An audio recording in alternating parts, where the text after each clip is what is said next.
చిన్నారులను విక్రయిస్తున్న 9 మంది సభ్యుల ఘరానా ముఠాని పోలీసులు అరెస్టు చేశారు. ఇతర రాష్ట్రాల్లోని చిన్నపిల్లలను అక్రమంగా కొనుగోలు చేసి విక్రయిస్తున్న ముఠా నుంచి దాదాపు 12 మందిని రక్షించారు. వారిని తల్లిదండ్రుల వద్దకు చేర్చనున్నారు. మలక్పేటకు చెందిన సోము అమూల్య ముఠాలో కీలకంగా వ్యవహరించినట్లు రాచకొండ పోలీస్ కమిషనర్ సుధీర్ బాబు తెలిపారు. మహారాష్ట్రకు చెందిన భీమ్రావు వాసనిక్, కొత్తపేట వాసి కార్తీక్, ఘాన్సీ బజార్ వాసి సాజన్ అగర్వాల్తో పాటు మొత్తం 9 మందిని పోలీసులు అరెస్టు చేశారు. మహారాష్ట్ర, ఉత్తరప్రదేశ్, రాయ్పూర్లో ఆడపిల్లలను 2 లక్షలు, మగపిల్లలను 4 లక్షలకు కొనుగోలు చేసి వివిధ ప్రాంతాల్లో విక్రయించినట్లు దర్యాప్తులో తేలింది.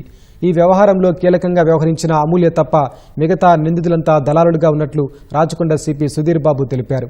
పిల్లలను దత్తత తీసుకునేవారు న్యాయబద్ధంగా తీసుకోవాల్సి ఉంటుందని సిపి సుధీర్ బాబు వెల్లడించారు. యాక్టివిటీ ఎలా అవుతుందంటే most of the accused already connected with the medical related profession లో ఉంటున్నారు. ఇప్పుడు మనం అమూల్య అనే లేడీ ఈ స్పెసిఫిక్ యాక్టివిటీలో ఉన్నటువంటి దీంట్లో బేబీస్ ని రెస్క్యూ చేసిన ఆపరేషన్స్ లో ఫస్ట్ ఆమె ఆశా వర్కర్ గా ఉండడం, దాని తర్వాత ఇస్మాయిల్ అనే వ్యక్తి ఒక ప్రైమరీ హెల్త్ సెంటర్ లో సూపర్వైజర్ గా పనిచేసిన వ్యక్తి వీటితో ఈమె ఆశా వర్కర్ ఉన్నప్పుడు ఆమెతో పరిచయం అవడం, ఇట్లా ఎవరైనా పిల్లలు లేని వాళ్ళు ఎవరు ఉంటారో వాళ్ళని లిస్ట్ అవుట్ చేయమని చెప్పడం జరిగింది. చేసి ఆ పిల్లలు లేని వాళ్ళని మీరు ఐడెంటిఫై చేస్తే ఇట్లా ప్రొక్యూర్ చేసుకుని వాళ్ళని అమ్మడానికి మనము యాక్టివిటీ చేయొచ్చు అని చెప్పినప్పుడు ఈ టోటల్ గా అమూల్య చేసినటువంటి దీంట్లో 10 victim baby girls, baby boys తీసుకురావడం జరిగింది.